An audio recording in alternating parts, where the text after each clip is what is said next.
से पूछा गया था ये सवाल। तो अगर आपको लगता है कि अध्यात्म और धार्मिक होने में ज़्यादा फ़र्क है, तो ज़्यादा फ़र्क नहीं है। लेकिन मंदिर जाने से, 9 व्रत रखने से ना तो आप धार्मिक बनते हो और आध्यात्मिक तो बिल्कुल नहीं बनते, क्योंकि आध्यात्मिक का तो लेवल ही अलग होता है। बहुत सारे दुनिया में ऐसे-ऐसे महापुरुष निकले हैं, जो मंदिर-वंदिर नहीं जाते थे, लेकिन उनको आत्मज्ञान प्राप्त हुआ। जो वाक़ई ज्ञानी व्यक्ति थे। समझने का, अध्यात्म को समझने का, तो आपको मंदिर जाने की ज़रूरत नहीं पड़ेगी। संत कबीर ने कभी किसी भगवान की पूजा नहीं करी, उन्होंने कभी मंदिर में ज्योति नहीं जलाई, उन्होंने कभी कोई प्रार्थना नहीं करी। संत कबीर कहते थे कि मेरी उपस्थिति ही इस दुनिया में परमात्मा के लिए पूजा है। मेरी उपस्थिति अपने आप में एक आराधना है मेरे परमात्मा के लिए। उनसे क्योंकि बहुत सारे लोग मंदिर तो जाते हैं, लेकिन जब वो मंदिर जाते हैं तभी उनके मन में अच्छे विचार आते हैं।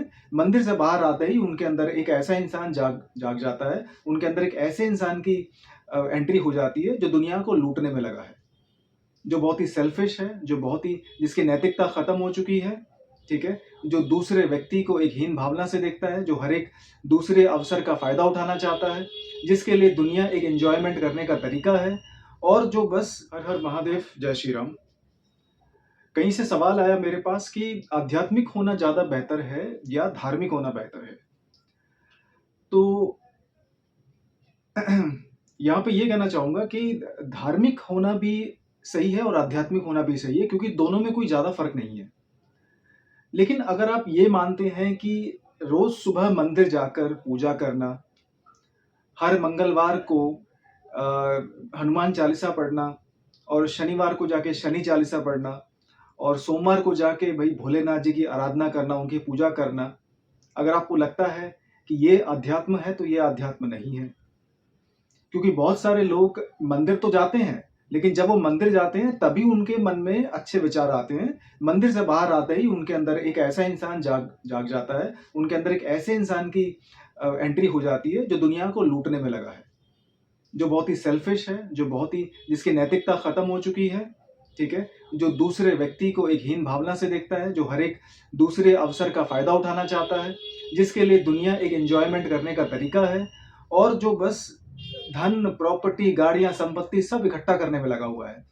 तो ये धर्म नहीं सिखाता, ना ही अध्यात्म ये सिखाता है।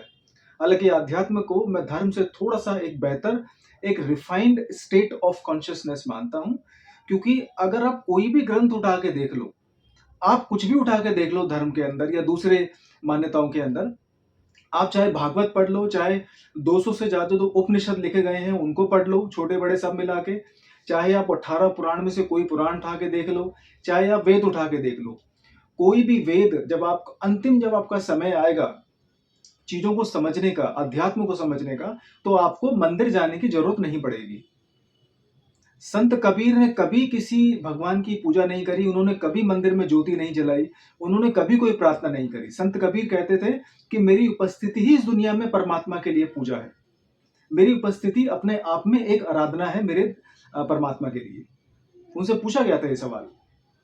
तो अगर आपको लगता है कि अध्यात्म और धार्मिक होने में ज़्यादा फ़र्क है, तो ज़्यादा फ़र्क नहीं है।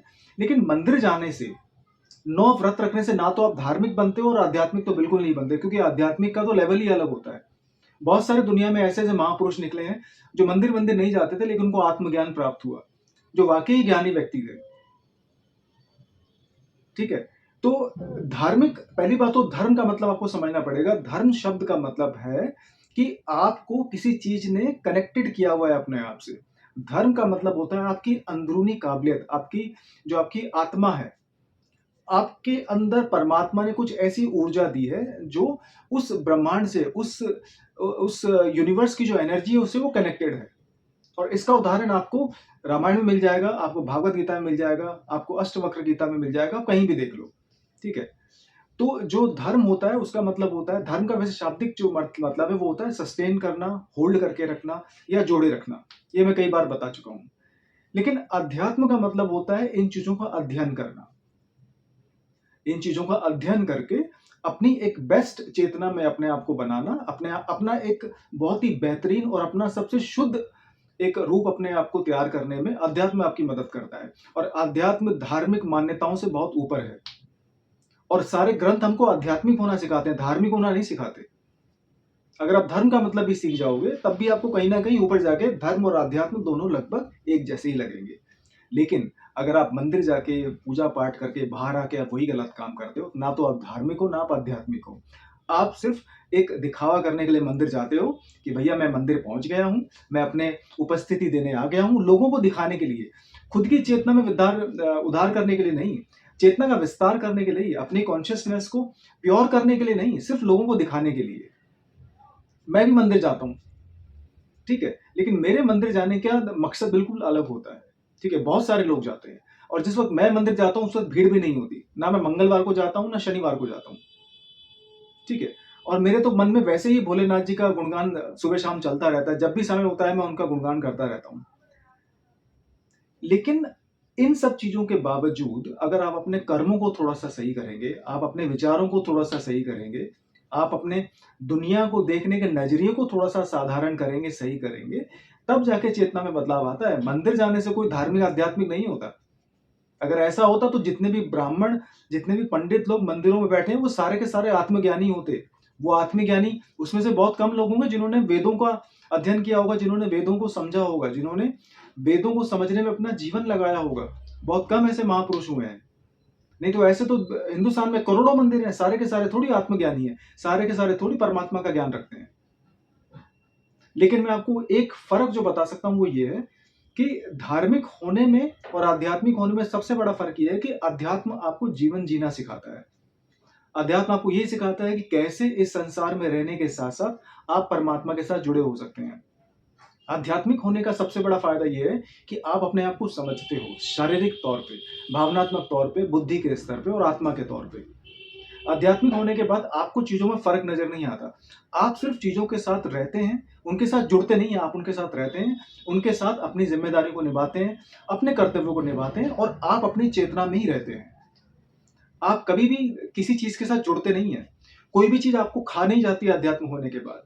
खाने से मेरा मतलब है कि आपको जब गुस्सा आता है तो आप उस टाइम ना तो रमेश होते हैं, ना आप कविता होते हैं, ना आप कोई और व्यक्ति होते हैं। आपको जब गुस्सा आता है तो आप सिर्फ उस वक्त एक गुस्सा होते हैं, ना आपके अंदर इंसानियत होती है, ना आपके अंदर उस वक्त आपके अंदर बुद्धि काम करती है, ना आपकी कोई रैशनैलिटी काम करती है, ना आपकी कोई और बुद्धि का स्तर काम कर रहा होता है। क्योंकि जो गुस्सा है, जो क्रोध है, जो एंगर है, वो एनर्जी इतनी ज्यादा आपके ऊपर हावी हो जाती है कि आपके पूरे के पूरे अस्तित्व को वो क्षण भर का जो भाव होता है वो पूरी तरह घेर लेता है। तो जब आपको गुस्सा आता है तो उस टाइम आपके अंदर का अस्तित्व बचता नहीं है। आपके अंदर सिर्फ गुस्सा ही होता है, चाहे भले ही वो 1 मिनट का हो, चाहे वो 30 सेकंड का हो, चाहे वो 15 मिनट का हो। आपके अंदर जब कोई काम भावना आती है तो उस वक्त भी आपका अस्तित्व कुछ समय के लिए गायब हो जाता है। तो फिर वो काम भावना ही आपको पूरी तरह खा जाती है। जब आपके अंदर नफरत होती है तो उस वक्त भी आपका अस्तित्व जो होता है, जो परमात्मा का जो क्षण होता है, वो आपके अंदर से खत्म हो जाता है। फिर उस वक्त आपके अंदर वही नफरत वाली भावना घर कर जाती है। और नफरत वाली भावना कुछ सेकंड के लिए भी हो सकती है, कुछ मिनट के लिए भी हो सकती है, वो कुछ लोगों के अंदर तो पूरा जीवन भर रहती है। तो आप जब बार बार बदलते हैं, जब आपके अंदर एक छोटी सी भावना आपके पूरे अस्तित्व को मिटा के रख देती है कुछ क्षण के लिए, तो फिर इसको समझने के लिए अध्यात्म आपकी मदद करता है। तो अध्यात्म जिस चीज का नाम है उसको समझने में कुछ लोगों का सारा जीवन निकल जाता है। और तभी आपको लगेगा कि आध्यात्मिक व्यक्ति, तभी मैं कुछ अपनी पिछली वीडियो में भी कह चुका हूं कि आध्यात्मिक व्यक्ति को मंदिर से, देवी देवताओं से कुछ ज्यादा लेना देना नहीं होता। उसको नहीं फर्क पड़ता कि भैया मेरी थाली के अंदर दिया जल रहा है कि नहीं जल रहा, या भगवान की प्रार्थना के आगे बर्फी या लड्डू रखे कि नहीं रखे, उसे कोई फर्क नहीं पड़ता। ठीक है, आध्यात्मिक व्यक्ति का एक मानना ये होता है, जो वाकई परमात्मा के दर्शन कर चुका होता है, और हालांकि ऐसा उपनिषद में लिखा भी है कि जो चीज यहां है वो हर जगह है और जो यहां नहीं है वो कहीं भी नहीं है। ये होती है आध्यात्मिक सोच। और ये अपने आप में एक परम सत्य है। जो व्यक्ति आध्यात्मिक होगा, जिसको परमात्मा के दर्शन मिल चुके होंगे, उस व्यक्ति को हर जगह परमात्मा दिखता है। कोई फर्क नहीं पड़ता कि वो वृंदावन में है, कि वो वैष्णो देवी में है, कि वो केदारनाथ में है, कि या वो चारों धाम की परिक्रमा कर चुका है, चारों धाम के दर्शन कर चुका है, उससे कोई फर्क नहीं पड़ता। अध्यात्म इंसान की चेतना को सबसे ऊपर ले जाके रोकता है। इसीलिए कहा जाता है कि सनातन के जो ग्रंथ हैं, सनातन भूमि में जो जो रहे हैं संत, जो महाज्ञानी, जो महापुरुष रहे हैं, उन्होंने अध्यात्म का ज्यादा गुणगान किया है। आप चाहो तो उठा के देख लो, अष्टवक्र गीता लोगों के मैं मानता हूँ कि गीता पढ़ने का समय नहीं होगा, वेद पुराण पढ़ने का समय नहीं होगा, उपनिषदों को पढ़ने का समय नहीं होगा, ठीक है? क्योंकि बहुत सारे ग्रंथ हैं, बहुत मोटा हमारे पास एक मतलब अपने आप में बहुत बड़ी कलेक्शन है हमारे ग्रंथों की।